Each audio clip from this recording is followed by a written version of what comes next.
أعوذ بالله السميع العليم من الشيطان اللعين الرجيم.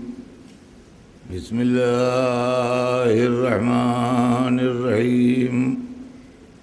الحمد لله رب العالمين، والصلاة والسلام على سيدنا وشفيعنا أبي القاسم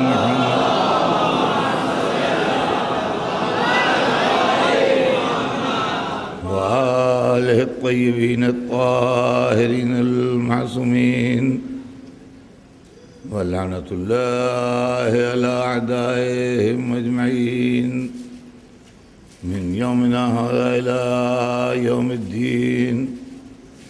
أما بعد، فقد قال رسول الله صلى الله عليه وآله وسلم: إني تارك فيكم الثقلين، كتاب الله وعترتي أهل بيتي، ما إن تمسكتم بهما لن تضلوا بعدي، وإنهما لن يفترقا حتى يردا علي الحوض. صلوات بھیج دے.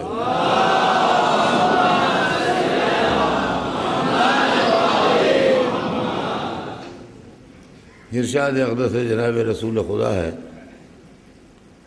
کہ اے مسلمانوں، میں تمہارے درمیان دو بڑی گرا قدر چیزیں، بڑی اہم، بڑی امپارٹنٹ چیزیں چھوڑ کے جا رہا ہوں. ایک اللہ کی کتاب ہے، ایک میری عطرت ہے، اہل بیت ہے. جب تک تم ان دونوں سے متمسک نہ ہوگے، جب تک ان سے متمسک رہو گے، ان کے ساتھ رہو گے، ان کا دامن ہاتھ میں رکھو گے، میرے بعد ہرگز گمراہ نہیں ہوگے. عزیزان گرامی، گمراہی کا مسئلہ یہ ہے کہ جس دن سے آغاز ہدایت ہوا، اسی دن سے گمراہی کا سلسلہ بھی شروع ہوا. اس کی دونوں کی تاریخ سیم ہے. آغاز ہدایت ہوا حضرت آدم کے وقت سے. جب جناب آدم کا پتلا بنایا گیا تو آغاز ہدایت ہوا، اور پروردگار کی آواز گونجی ملائکہ کے درمیان کہ وَإِذَا سَوَّيْتُهُ وَنَفَخْتُ فِيهِ مِنْ رُوحِي فَقَعُوا لَهُ سَاجِدِينَ. جب میں اس کو درست کر لوں اور اس میں اپنی روح پھونک لوں تو تم اس کو سجدہ کرنا. یہ حکم خدا تھا کہ تم اس پیکر کو سجدہ کرنا. کس کو حکم دیا گیا؟ ملائکہ کو. کس کے سجدہ کرنے کا حکم دیا گیا؟ پیکر آدم کے. معلوم یہ ہوا کہ سجدہ تعظیمی بھی ہوتا ہے.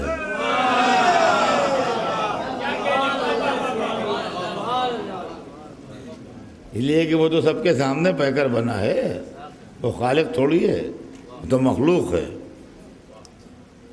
اب جب اللہ نے اس میں اپنی روح پھونک لی تو قرآن پھر کہتا ہے کہ فَسَجَدُوا إِلَّا إِبْلِيسَ. سب نے سجدہ کیا، جتنے فرشتے تھے انہوں نے سجدہ کیا، حکم خدا تھا، انہوں نے سجدہ کیا. إِلَّا إِبْلِيسَ، سوائے ابلیس کے کہ ابلیس نے سجدہ نہیں کیا. ابا، اس نے انکار کیا. معلوم انکار ابلیس کی شان ہے.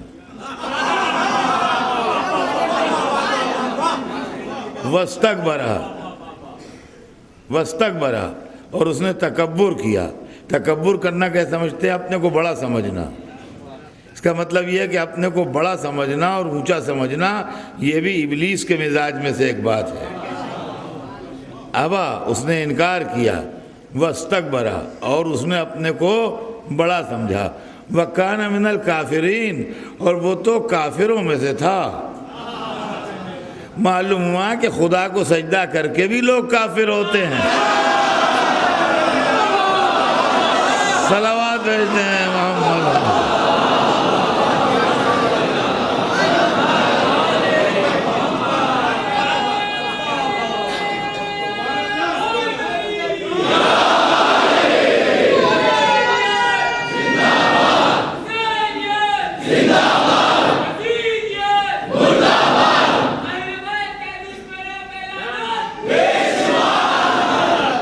کہ میں سجدہ نہیں کروں گا. اس نے انکار کیا.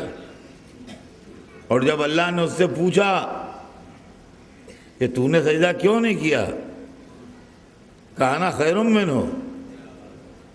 میں اس سے بہتر ہوں. خلقتنی من نار و خلقتہ من طین, تو نے مجھے آگ سے بنایا ہے. دیکھیے ایک بات سمجھیے کیا ہے, یہ سب قرآن ہے جو میں پڑھ رہا ہوں. خلقتنی من نار, تو نے مجھے آگ سے خلق کیا ہے, تو نے مجھے خلق کیا ہے. اس کا مطلب اللہ کو خالق مان رہا ہے اپنا. خلقتنی, تو نے مجھے خلق کیا ہے. عربی میں کسی سے پوچھ لیجیے جا کے, خلقتنی من نار, تو نے مجھے خلق کیا ہے آگ سے. وخلقتہ من طین, اور اس کو مٹی سے خلق کیا ہے. یعنی اللہ کو اپنا بھی خالق مان رہا ہے اور آدم کا بھی خالق مان رہا ہے, مگر سجدہ نہیں کر رہا ہے. اب جب سجدہ نہیں کر رہا ہے تو مزاج مشیت برہم ہوا. کہا کہ اخرج انک رجیم, نکل جا, تو مردود ہو گیا. جیسے کوئی اپنے ملازم کو, اپنے نوکر کو, اپنے خادم کو نکال دے, نکل بھاگ, گیٹ آؤٹ. یہ معاملہ ہوا. تو اس نے کہا انظرنی الی یوم یبعثون, مجھے قیامت تک کی مہلت دے دے. اس کا مطلب قیامت کا بھی قائل ہے.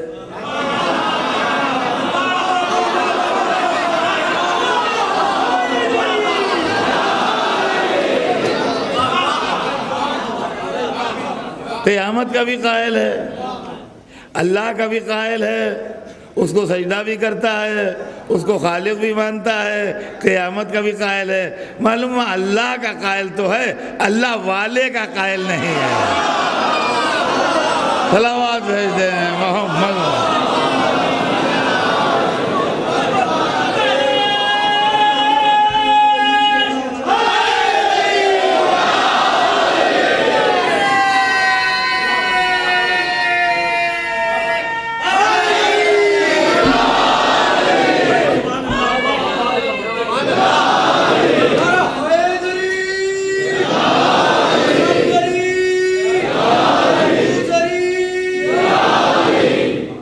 یہاں سے حق و باطل کی ٹسل شروع ہوئی,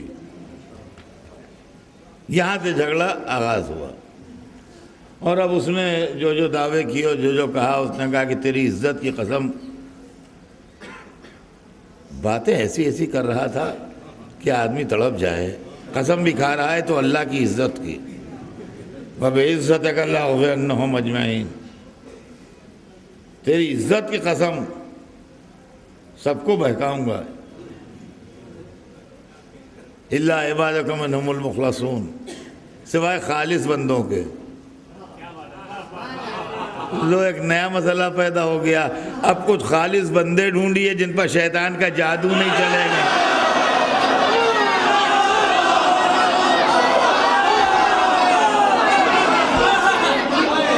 کیا کرنا.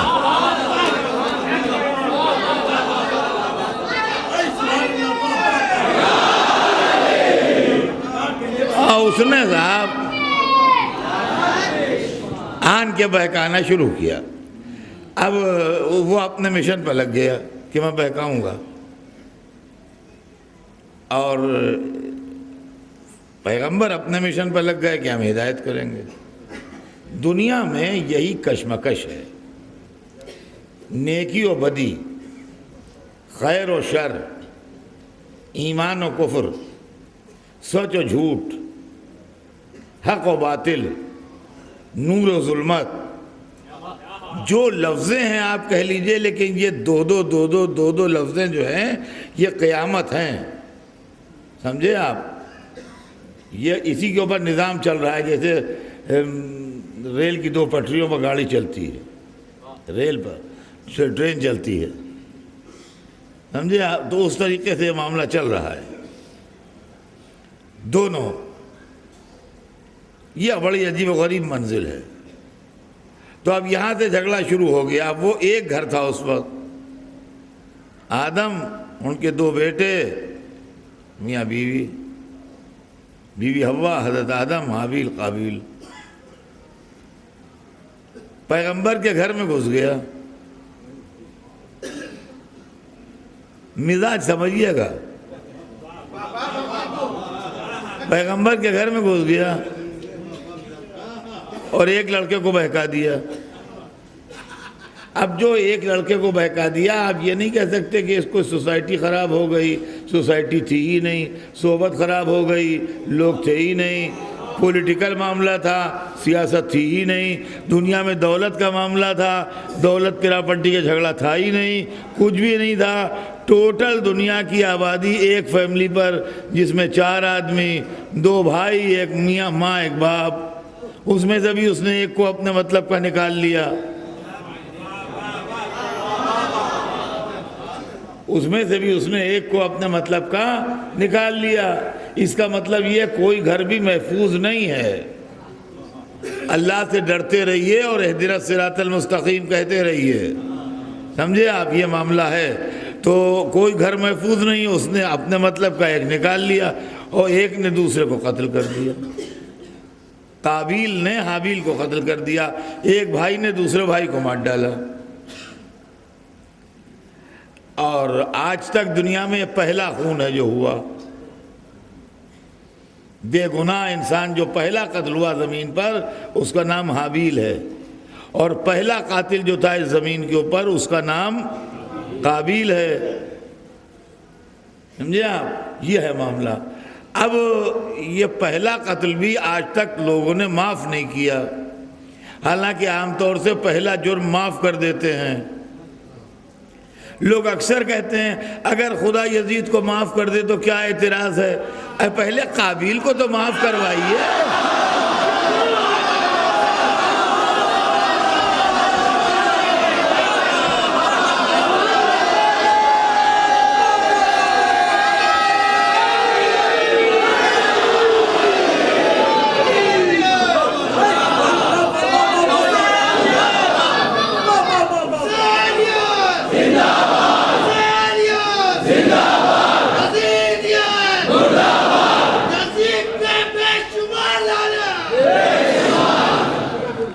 تو قابیل قاتل اور حابیل شہید. یہ دنیا کا پہلا قتل ہے جو ہوا. ایک قاتل، ایک شہید. اب اکثر لڑکے والے پوچھتے ہیں کہ صاحب ہم لوگ حابیل کی نسل سے ہیں کہ قابیل کی نسل سے؟ تو دیکھیے، ایک تو ہے اس کا صحیح جواب. صحیح جواب پہلے سن لیجئے.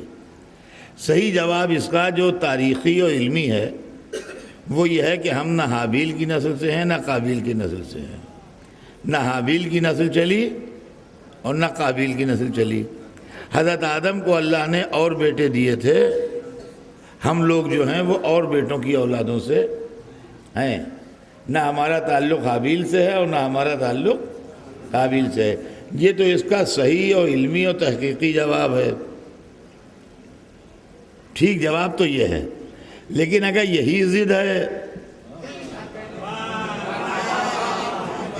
کہ حابیل کی نسل سے ہیں کہ قابیل کی، تو جو شہیدوں کا ساتھ دے وہ حابیل کی نسل سے.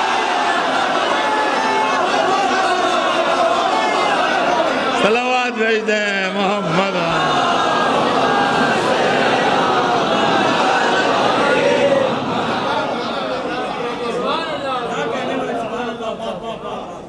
تو عزیزان گرامی، میں بات یہ عرض کر رہا تھا، یہ اس لیے تمہیداً اتنی بات سنائی کہ جھگڑا وہاں سے شروع ہوا. دین و بے دینی، ایمان و کفر. یہ جھگڑا حضرت نوح تک آتے آتے اور بڑھ گیا، جس کے نتیجے میں جناب نوح نے کشتی بنائی اور تبلیغ کی اور طوفان آیا، اور جو مشرک و بے دین تھے وہ ہلاک ہوئے اور جو دیندار تھے وہ بچے. پھر یہ سلسلہ اور آگے بڑھا تو گمراہی پھر پھیلی. اب کی ان لوگوں کی نسل میں پھیلی کہ جو حضرت نوح کی کشتی پر سوار تھے. مطلب باپ اچھے تھے، بزرگ اچھے تھے، جو کشتی نوح پر سوار ہو کے بچے تھے، جب ان کی نسلیں چلیں تو پھر بگاڑ پیدا ہوا. یہاں تک کہ جناب ابراہیم کے زمانے میں نمرود جیسا دشمن خدا اور کفار پیدا ہو گئے. خیر جناب ابراہیم نے ان کا مقابلہ کیا، ان کو زیر کیا، حق و باطل میں فرق کیا، سلسلہ آگے بڑھ گیا. جناب موسیٰ کا زمانہ آ گیا. جناب موسیٰ کے زمانے میں پورا فرعون کا معاملہ سب قرآن میں لکھا ہوا ہے، ہر ایک کو معلوم ہے. ایسی کوئی بات نہیں جو کسی کو معلوم نہ ہو کہ فرعون برسر اقتدار تھا مصر میں اور بنی اسرائیل پر ظلم کرتا تھا، ان کے لڑکوں کو قتل کرتا تھا، ان کی لڑکیوں کو زندہ چھوڑ دیتا تھا خدمتگاری کے لیے. اور 60,000 بچے، 60,000 بچے بنی اسرائیل کے فرعون نے قتل کروائے پیدا ہوتے ہی، بے گناہ، اس ڈر میں کہ کہیں یہ موسیٰ نہ ہو. اس کو اس کے نجومیوں نے، جو اس کے ایسٹرولوجسٹ تھے، انہوں نے خبر دی تھی کہ ایک لڑکا ایسا پیدا ہوگا بنی اسرائیل میں جو تیری خدائی کا چراغ بجھا دے گا اور تجھے ختم کر کے فنا کر دے گا. تو اس نے عورتیں لگا دی تھیں جو بنی اسرائیل کے گھروں میں جاتی تھیں اور اس بات کی نگرانی رکھتی تھیں کہ کون عورت کے ہاں ولادت ہونے والی ہے. اور وہ عورتیں جو تھیں وہ نگرانی رکھتی تھیں یہاں تک کہ جب ولادت ہوتی تھی تو اگر بیٹی ہوتی تھی تو رپورٹ لگا دیتی تھیں کہ بیٹی ہوئی ہے تو کوئی ان سے نہیں بولتا تھا. لیکن اگر یہ رپورٹ آتی تھی کہ بیٹا ہوا ہے تو فوراً سرکاری آدمی اس کو لے جاتے تھے اور لے جا کے اس کو قتل کر دیتے تھے لڑکے کو. اس طریقے سے 60,000 تفسیر میں ہے کہ 60,000 آدمی جو تھے، بچے پیدا ہوئے بیچارے معصوم بچے، یہ مارے گئے. اور تعجب ہے کہ اللہ کو جلال نہیں آیا، غضب خدا حرکت میں نہیں آیا. معبود راز کیا ہے؟ ممکن ہے جواب دے کہ معصوم کی جان کی قیمت بتا رہا ہوں. ایک موسیٰ پر 60,000 قربان ہو گئے، یہ ہے موسیٰ کی قیمت. تو جب موسیٰ کی یہ قیمت ہے تو محمد و آل محمد کی کیا قیمت؟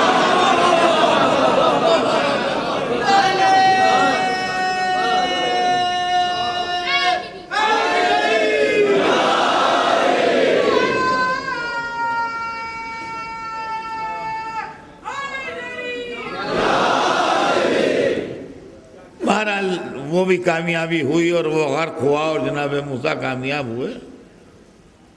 اور پھر سلسلہ آگے بڑھا تو ان بنی اسرائیل ہی میں جو موسیٰ پر ایمان لائے تھے ایسے کافر اور بے دین اور لوگ پیدا ہو گئے کہ جنہوں نے حضرت عیسیٰ کے واسطے سولی لا کے کھڑی کر دی. یہ اور بات ہے کہ اللہ نے ان کو آسمان پر بلند کر لیا اور وہ ان کو سولی دینے پر قادر نہ ہوئے، لیکن انہوں نے تو اپنی جیسی کر لی تھی. میں نے آپ کو یہ اس لیے سنایا قصہ اتنا لمبا، تاریخ ہدایت، کہ آپ کو یہ اندازہ ہو جائے کہ ایک نبی کے بعد جب دوسرا نبی آیا تو بیچ میں جو وقفہ ملا اس میں لوگ گمراہ ہو گئے. آدم اور نوح کے درمیان جو گیپ تھا اس میں گمراہی پھیلی. نوح نے آ کے پھر ٹھیک کیا. نوح و ابراہیم کے درمیان جو گیپ تھا اس میں پھر گمراہی پھیلی. نوح نے ابراہیم نے آ کے ٹھیک کیا. ابراہیم و موسیٰ کے بیچ میں جو گیپ آیا اس میں پھر گمراہی پھیلی. حضرت عیسیٰ نے آ کے ٹھیک کیا. حضرت عیسیٰ اور حضور کے بیچ میں جو گیپ آیا اس میں پھر گمراہی پھیلی. حضور نے آ کے ٹھیک کیا. اب حضور جب آئے تو یہ فرماتے ہوئے آئے کہ میرے بعد کوئی آئے گا نہیں.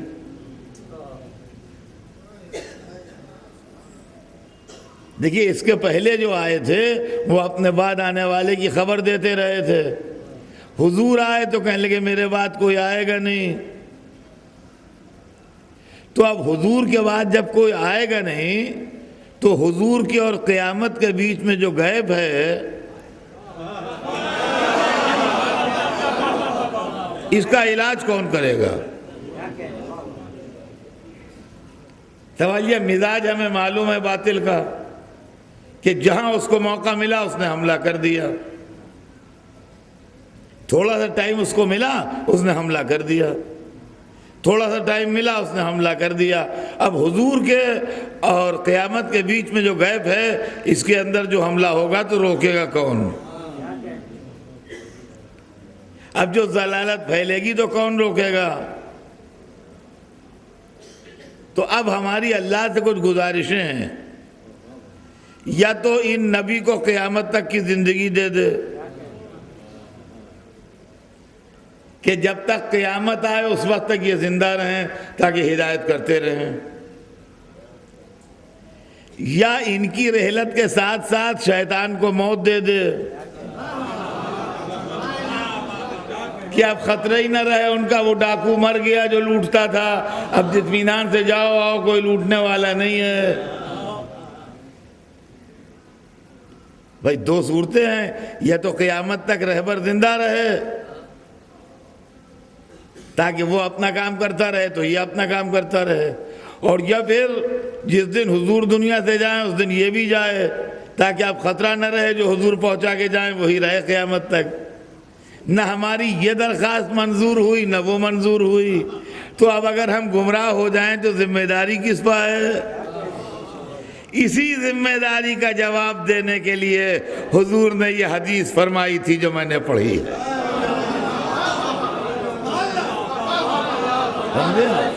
اسی ذمہ داری کا جواب دینے کے لیے یہ حدیث پڑھی ہے میں نے کہ انی تارکن فیکم الثقلین، میں تم میں دو چیزیں چھوڑ کے جا رہا ہوں. کتاب اللہ ہے و عطرتی، ایک اللہ کی کتاب ہے اور دوسرے میری عطرت ہے. اللہ کی کتاب بھی ادھر سے آئی، عطرت بھی ادھر سے آئی. اللہ کی کتاب بھی اس نے بھیجی، عطرت بھی اس نے بھیجی. اللہ کی کتاب بھی غلطیوں سے پاک ہے، عطرت بھی غلطیوں سے پاک ہے. اللہ کی کتاب بھی نور ہے، عطرت بھی نور ہے. کہا یہ چھوڑ کے جا رہا ہوں، ما ان تمسکتم بہما، جب تک ان دونوں سے متمسک رہو گے کبھی گمراہ نہیں ہوگے، کبھی گمراہ نہیں ہوگے. دیکھیے ایک سے کام نہیں چلے گا، دونوں سے متمسک رہے. اور میں حالانکہ آدمی ایک سے متمسک ہو بھی نہیں سکتا، اس لیے کہ رسول اللہ کا فرمان ہے کہ دونوں سے. لیکن پھر بھی میں ایک چھوٹی سی مثال دے دوں تاکہ ہر ایک کی سمجھ میں آ جائے. اگر خالی قرآن سے متمسک ہوگا تو خارجی بنے گا، اور اگر خالی اہل بیت پکارے گا تو نصیری بنے گا.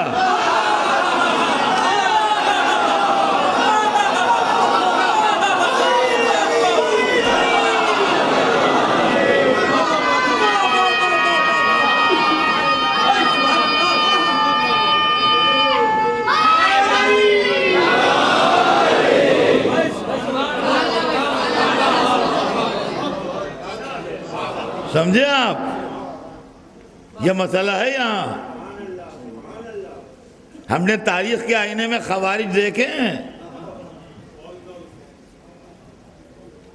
داڑھیاں بڑھی ہوئی، ماتھوں پہ گھٹے، گلے میں قرآن لٹکے ہوئے، اور بات بات میں قرآن پڑھ رہے ہیں. اور قرآن پڑھتے پڑھتے اتنا پڑھ لیا کہ علی کو دین سے خارج کہنے لگے. علی کو دین سے خارج کہنے لگے، اسی لیے خارجی نام پڑا.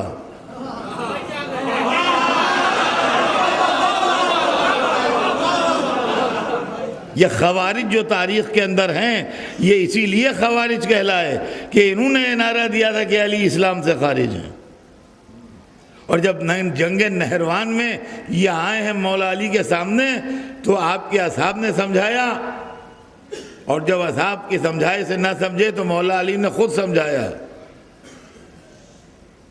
اب آپ سمجھ لیجئے کہ ایک گروہ وہ ہے کہ جو بہت سمجھانے کے بعد بھی نہیں سمجھتا ہے، یہ وہی ہیں جن کے لیے قرآن نے کہا ہے ختم اللہ علی قلوبہم، ہم نے ان کے دلوں پر مہریں لگا دی ہیں۔ اللہ اکبر، علی کسی کو سمجھائیں اور نہ سمجھے، علی کسی کو سمجھائیں اور نہ سمجھے، علی نے سمجھایا، مگر ان کی سمجھ میں نہ آنا تھا، نہ آیا، یہ وہی کہتے رہے جو کہہ رہے تھے، وہی بکتے رہے جو بک رہے تھے۔ تو آخر میں مولا نے اپنے اصحاب سے کہا کہ کاٹ کے ڈال دو ان کو، اب یہ مرض لا علاج ہو گیا، اب دوا نہیں ہو سکتی۔ علی کے ساتھیوں نے تلواریں اٹھائیں اور تلواریں اٹھا کے تلواریں نیچی کر لیں، کہا یا علی وہ تو قرآن پڑھ رہے ہیں،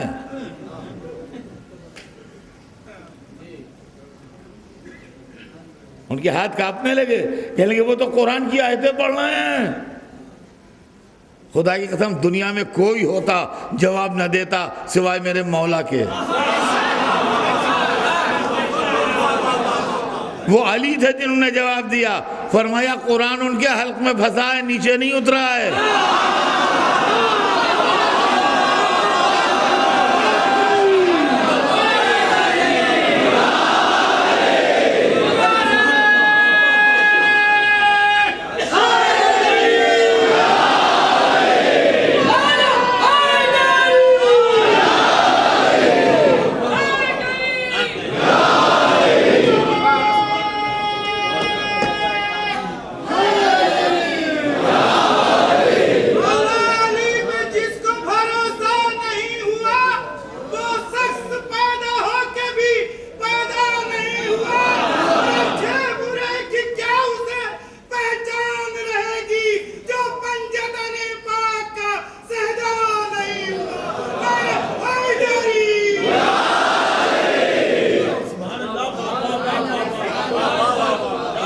کہا قرآن ان کے حلق میں پھنسا ہے، نیچے نہیں اترا ہے۔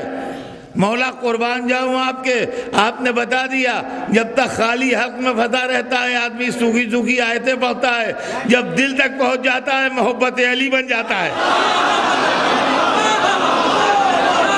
صلوات بھیج دیں محمد۔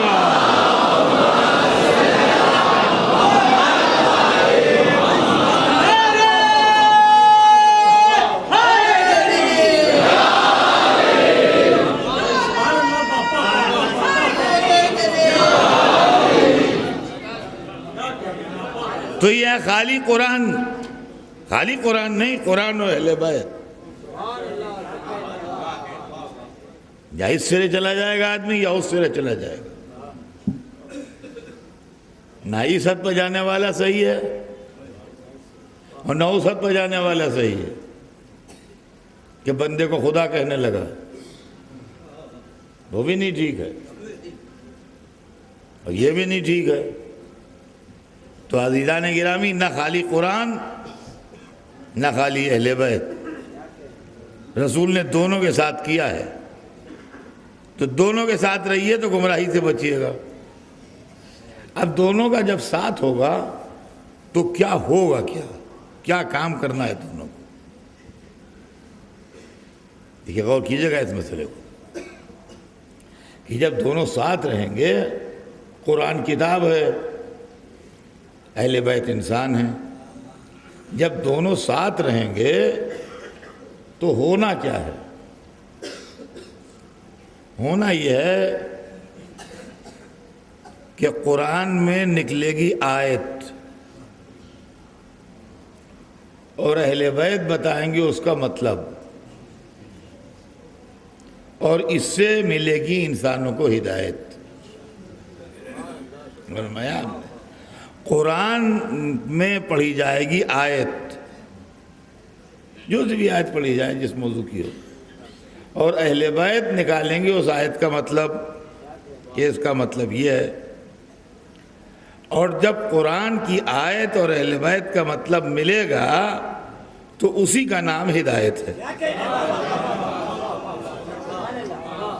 قرآن کی آیت اور اس آیت کا بتایا ہوا اہل بیت کا مطلب۔ تو اب میرا کہنا یہ ہے، دیکھیے اس کو ٹھنڈے دل سے سنیے گا، میں اس میں کسی پر طنز یا کسی کو برا نہیں کہہ رہا ہوں، نہ میں کسی پر اٹیک کر رہا ہوں، لیکن جو بات میری ہے اس کو ٹھنڈے دل سے سنیے آپ۔ جب رسول اللہ جیسی شخصیت نے جو ہماری ہدایت کے لیے تشریف لائے تھے ہم کو یہ راستہ بتا دیا کہ دیکھو قرآن و اہل بیت کے ساتھ رہو تو گمراہی سے بچو گے، تو اب بجائے اس کے کہ ہم اس سے پوچھتے پھریں کہ اس تاریخ میں کیا لکھا ہے، اس تفسیر میں کیا لکھا ہے، اس حدیث میں کیا بیان ہوا ہے، اس مورخ نے کیا لکھا ہے، اس مفسر نے کیا بیان کیا ہے، اور اس کے اندر ہم اختلافات کی وادیوں میں بھٹکتے پھریں اور ٹھوکریں کھاتے پھریں۔ ایک اوریجنل مستحکم کتاب ہمارے پاس ہے جس کا نام ہے قرآن و اہل بیت۔ قرآن بھی کئی نہیں ہیں، جو کہا جائے کون سے قرآن میں دیکھیں، قرآن ایک ہے، اور اہل بیت بھی کئی نہیں ہیں کہ ایک فہرست اہل بیت کی ان کے پاس ہے، ایک ان کے پاس ہے، ایک ان کے پاس ہے، ایک ان کے پاس ہے۔ ہم میں کن کو ہم اہل بیت مانیں؟ نہیں، اہل بیت کی بھی ایک ہی فہرست ہے، اور اس کے لیے دو گواہ ہیں۔ اسلام میں دو گواہ رکھے گئے ہیں نا، تو اس کے لیے دو گواہ ہیں، ایک حدیث قصہ گواہ ہے، ایک میدان مباہلہ گواہ ہے۔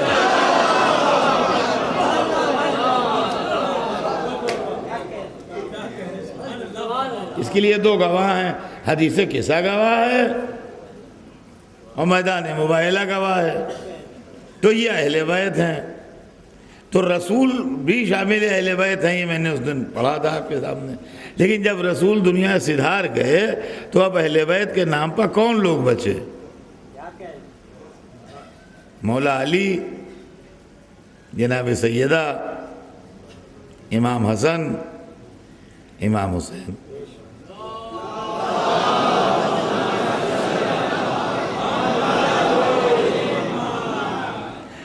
اچھا، یہ نام عالم اسلام میں کانٹروورشل بھی نہیں ہے،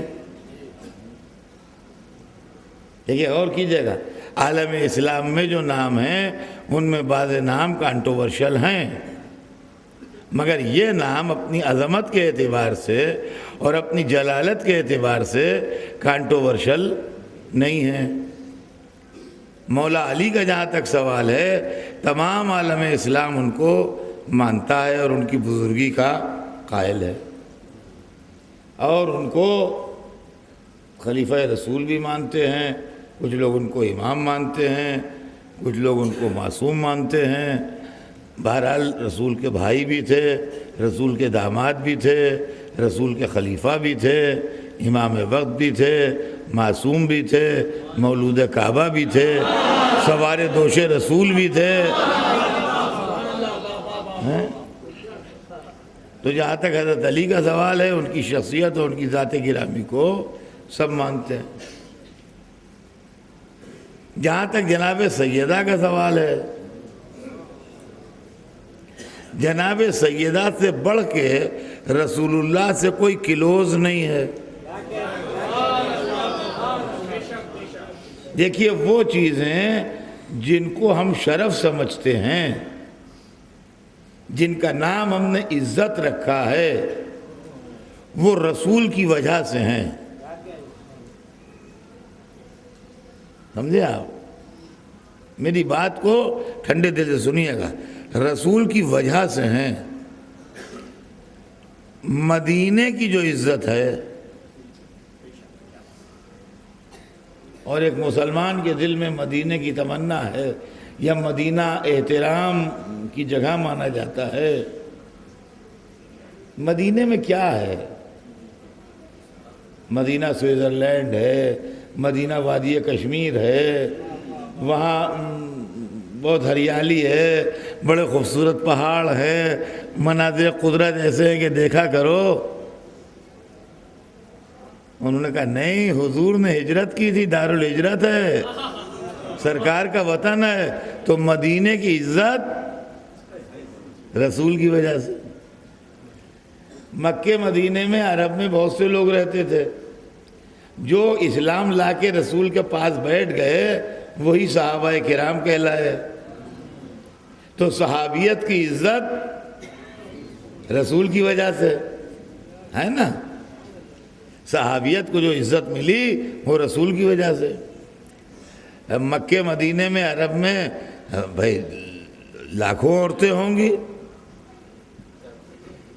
مگر جو بیویاں رسول کے حوالہ عقد میں آ گئیں وہ امہات مومنین کہلائیں، تو ان کو جو عزت ملی وہ رسول کی وجہ سے۔ تو امہات مومنین کی عزت ہے تو رسول کی وجہ سے، صحابہ کرام کی عزت ہے تو رسول کی وجہ سے، ہے کہ نہیں؟ مدینے کی عزت ہے تو رسول کی وجہ سے۔ ہم آپ اپنے کو امت رسول کہتے ہیں، ہماری آپ کی عزت بھی رسول کی وجہ سے ہے۔ تو جو رسول سے قریب ہے یا رسول سے نسبت ہے اس کی اتنی عزت ہے۔ بات سمجھ میں آ رہی ہے؟ اس کی اتنی عزت ہے۔ اب یہ دیکھیے آپ کہ رسول سے سب سے زیادہ قریب کون ہے؟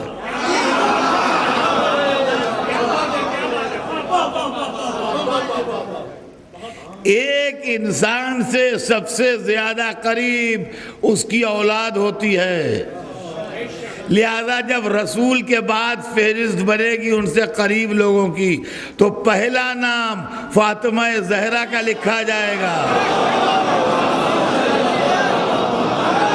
صلوات بھیجتے ہیں محمد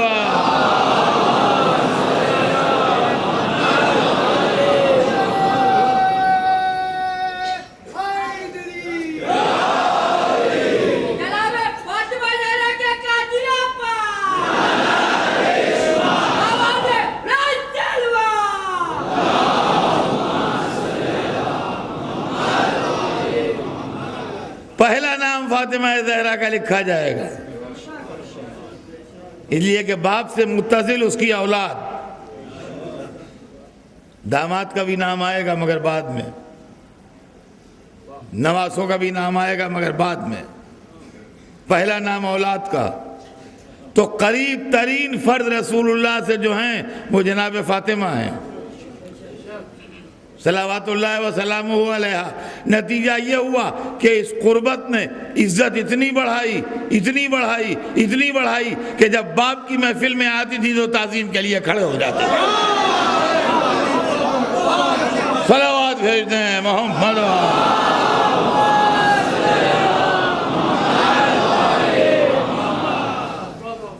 اور اس وقت پھر مجھے کسی شاعر کا شعر یاد آ رہا ہے جو آپ کو سنا دوں کہ گرانی پلہ عصمت میں اتنی تھی کہ دیکھا ہے، گرانی پلہ عصمت میں، گرانی سے مراد ویٹ وزن، گرانی پلہ عصمت میں اتنی تھی کہ دیکھا ہے، پہ تعظیم اڑ جاتا تھا وزن مرسل اعظم۔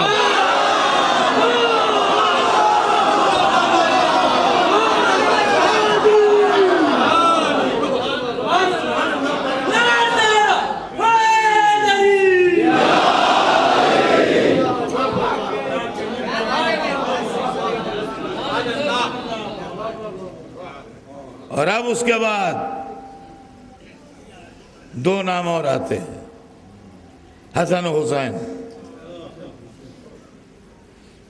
یہ اہل بیت ہیں، صحابیت کی فہرست الگ ہے،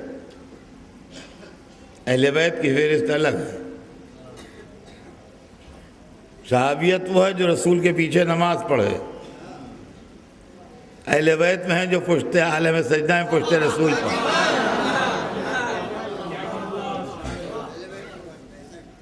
کبھی منبر پہ آئیں تو آغوش رسول میں ہیں، کبھی سجدے میں ہیں تو پشت رسول پہ ہیں، اور پشت رسول پر مرکز بن کے بیٹھ گئے کہ جب تک رخ کعبے کی طرف نہ ہوگا، جب تک نماز قبول نہ ہوگی، جب تک دل میری طرف نہ ہوگا، اسلام قبول نہ ہوگا.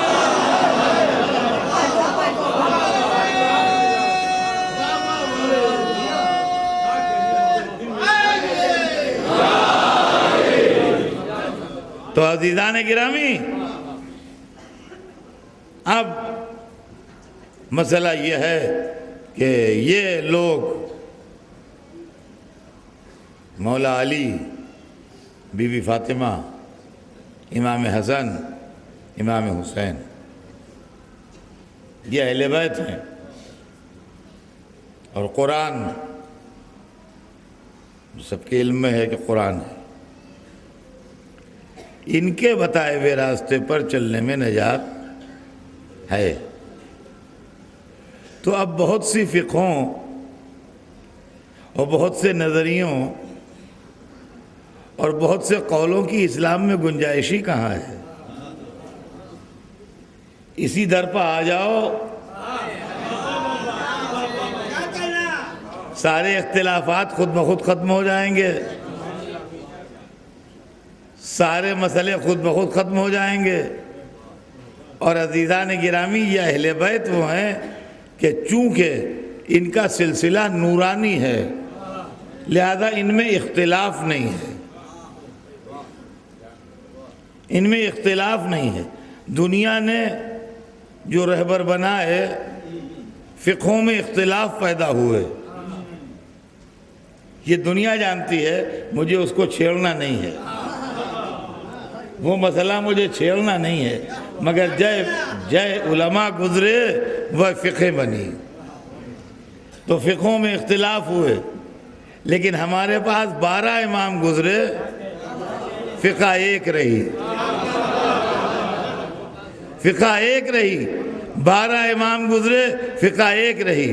اس کی وجہ یہ ہے کہ اگر ہم دماغ سے سوچ کے بتائیں گے تو اختلاف ہوگا، لوح محفوظ میں دیکھ کے بتائیں گے تو ایک بات رہے گی.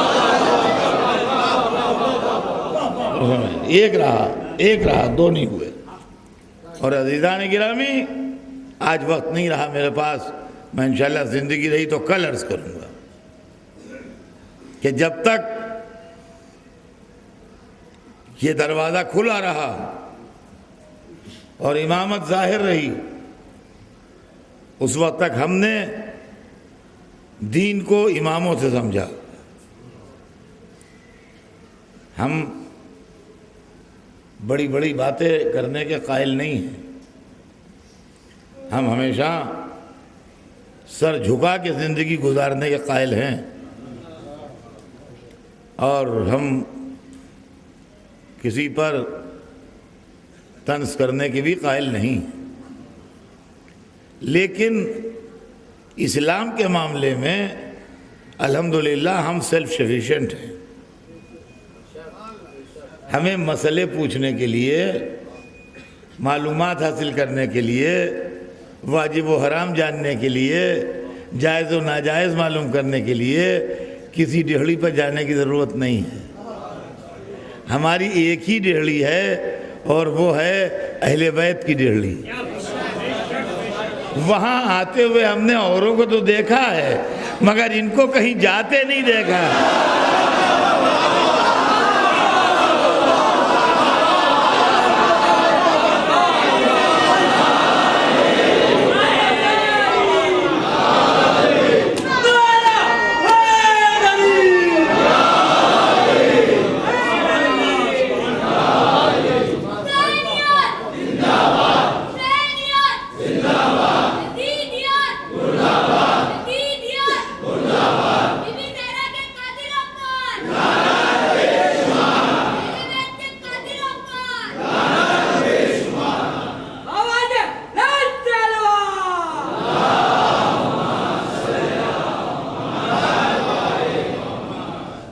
عزیزان گرامی، آج بات میں جلدی سے کہہ کے تمام کر دوں، پھر بات کل آگے بڑھے گی، زندگی رہی تو۔ آج تو صرف اتنا کہ ہم اپنی کوالیفیکیشن آپ کو بتا دیں کیا ہے۔ اسلامیات میں ہماری لیاقت کتنی ہے اور ہم نے کتنے دنوں پڑھا ہے۔ میں اگر اپنی کوالیفیکیشن لکھوں تو اس کا مطلب یہ تھوڑی ہے کہ جس کے بعد کوالیفیکیشن کم ہے اس کو ذلیل کر رہا ہوں۔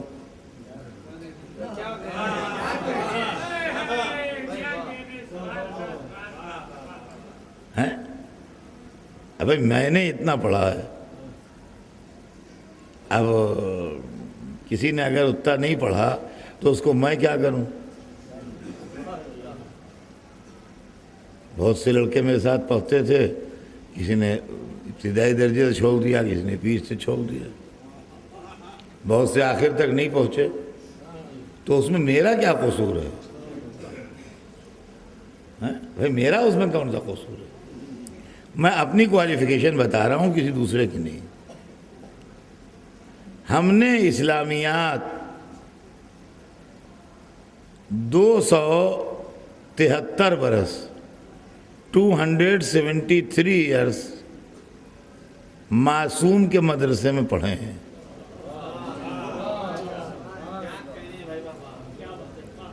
ہم نے اسلامیات معصوم کے مدرسے میں 273 ایئرس پڑھے ہیں۔ اس کو بچے نوٹ کر لیں۔ ہماری ملت جو ہے، ہم نے 273 برس 273 ایئرس کی اسٹڈیز ہیں ہماری۔ اس کے بعد 69 ایئرس ہم نے ٹریننگ کی ہے، اور اس کے بعد ہم نے دین کا کام سنبھالا ہے۔ یہ ہماری کوالیفیکیشن ہے، ہمیں دوسرے سے غرض نہیں کیا ہے۔ بقیہ عالم اسلام نے معصوم کے مدرسے میں اگر پڑھا ہے تو 23 برس۔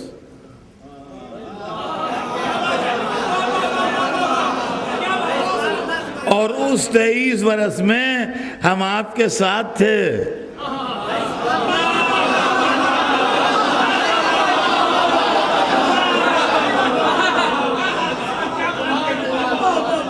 اس 23 برس میں ہم آپ کے ساتھ تھے، بلکہ شاید آپ کو یاد ہو، طالب علمی کی بات ہے کہ کبھی کبھی سبق آپ بھول جاتے تھے تو ہم سے پوچھ لیا کرتے۔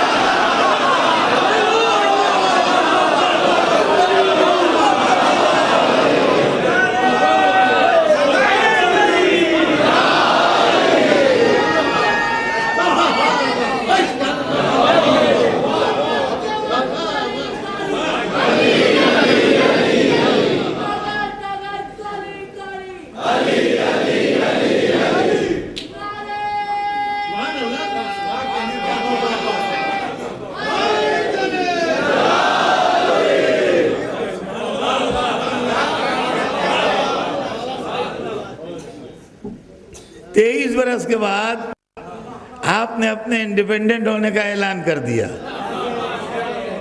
250 برس ہم اس کے بعد بھی پڑھتے رہے۔ اب سنیے، یہ کوڈ جو ہے میں ڈی کوڈ کر دوں تاکہ لوگوں کی سمجھ میں آ جائے کہ یہ ہے کیا۔ 23 سال رسول کی تبلیغی زندگی ہے، بزم رسول میں ہم سب رہے۔ سن 11 ہجری میں رسول دنیا سے گئے۔ سن 11 ہجری میں مسلمانوں نے اپنے کو انڈیپینڈنٹ ڈکلیئر کیا۔ ہم نے سن 11 ہجری میں علی کی شاگردی شروع کی۔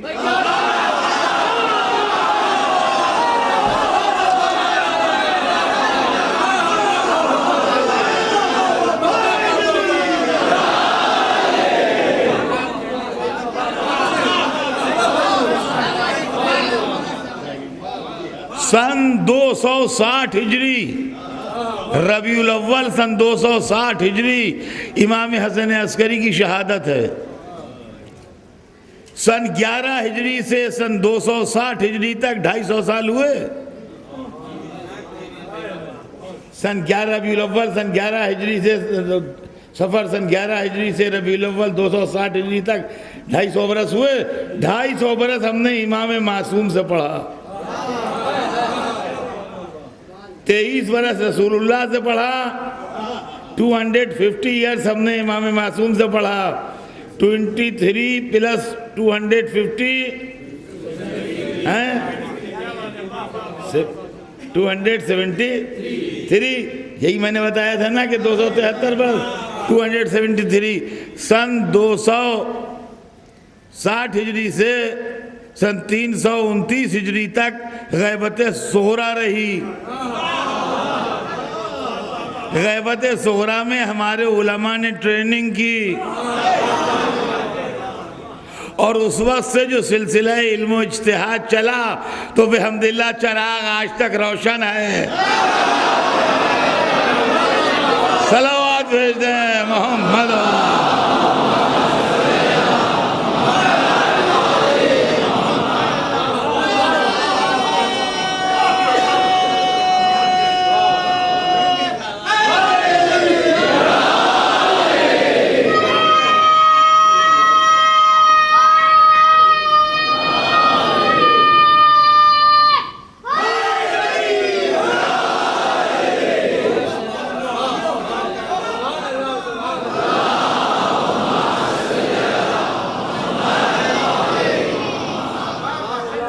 ہمارے پاس الحمدللہ مرجعیت کا سلسلہ شیخ صدوق کے وقت سے جو چلا وہ آج تک 1 سیکنڈ کے بریک کے بغیر باقی ہے. 1 سیکنڈ کا بریک نہیں ہوا ہے اس کے اندر. سمجھے آپ؟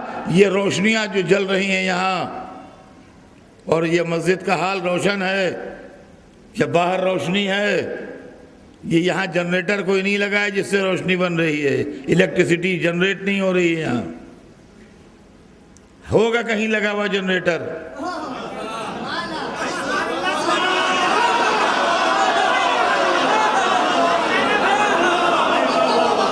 ہوگا کہیں لگا ہوا جنریٹر. یہ لائنیں ملی ہوئی ہیں لیکن جہاں جنریٹر ہے اس سے اور اس بلب کے بیچ میں اگر آدھے انچ کا بھی گیپ کر دیجئے یا 1/4 انچ کا تو یہ بجھ جائے گا. ہم ملے ہوئے ہیں اپنے مرجع سے. مرجع کا سلسلہ چلتا ہے جا کے ملتا ہے امام سے. اماموں کا سلسلہ ملتا ہے رسول سے. رسول کا سلسلہ ملتا ہے خدا سے. کہیں ہمیشہ بلا فضل ہے اس لیے روشن.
اب انشاءاللہ بات کل آگے بڑھے گی اگر حیات رہی تو. آج تو صرف اتنا کہ ہماری جانیں قربان ان لوگوں پر جنہوں نے درس حاصل کیا معصوم سے بیٹھ کے اور جنہوں نے زانو ادب طے کیا اماموں کے سامنے. اب علماء اماموں کے زمانے میں بھی تھے اور علماء غیبت کے زمانے میں بھی ہیں. لیکن غیبت کے زمانے میں جو ہیں وہ علماء کہلائے لیکن امام کے سامنے جو لوگ تھے وہ علماء نہیں کہلائے، اصحاب ائمہ کہلائے۔ آپ جانتے کیوں کہلائے؟ کیوں علماء نہیں کہلائے؟ دیکھیے تارے دن میں بھی نکلے ہوتے ہیں،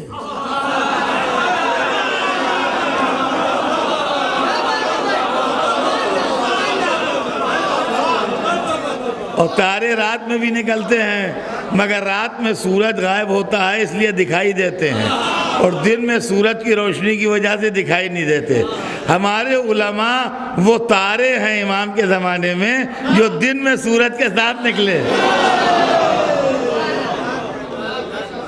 چنانچہ آج ایک عالم کا ذکر کر کے بات تمام کروں، اور وہ تھے جناب حبیب ابن مظاہر۔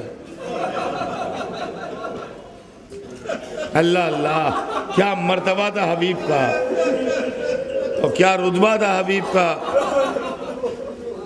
خدا کی قسم تصور کانپ جائے مرتبے کو سوچ کے کہ امام اپنے قلم سے کسی کو فقیہ لکھیں۔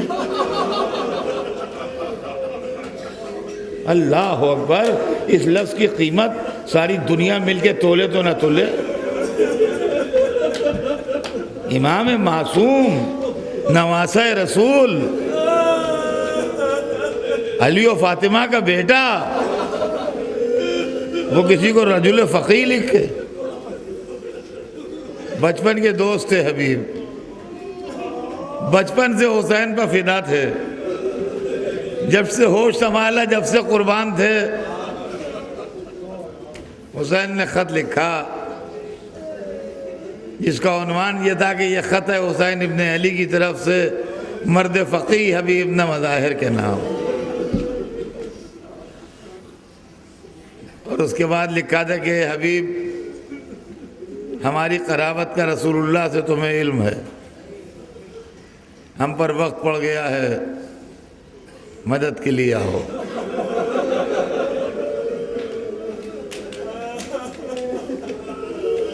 خط آیا، حبیب نے خط کھولا، زوجہ نے پوچھا کس کا خط ہے؟ کہا حسین ابن علی کا خط ہے۔ زمانہ خراب تھا، زوجہ مومنہ تھی ان کی، مگر دل ڈر رہا تھا، تو کہا کیا لکھا ہے؟ کہا مدد کو بلایا ہے۔ کہا بھی تمہارا ارادہ کیا ہے؟ ڈر کے مارے زوجہ سے بتایا نہیں، کہہ گئے رے بھائی یہ حکومتی معاملات ہیں، میں کیا جانوں۔ بس جیسے ہی یہ کہا ویسے ہی تیور بدل گئے۔ کہا حبیب یہ بات ہے تو ایسا کرو کہ اپنی تلوار مجھے دو، میری چادر تو موڑ دو۔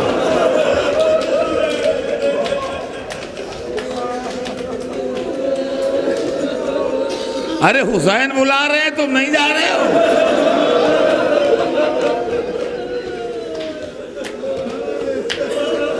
رونے لگے کہہ لگے مومنہ معاف کرنا،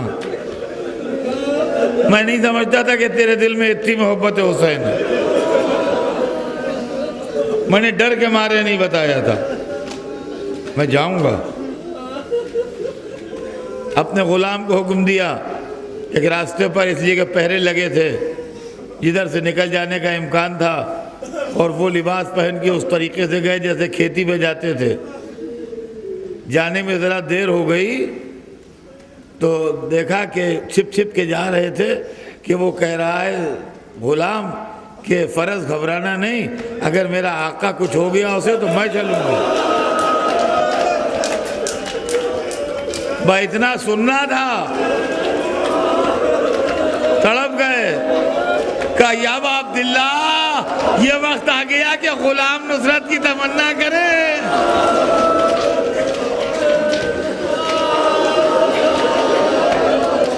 غلام سے کہا جا میں نے تجھے آزاد کیا،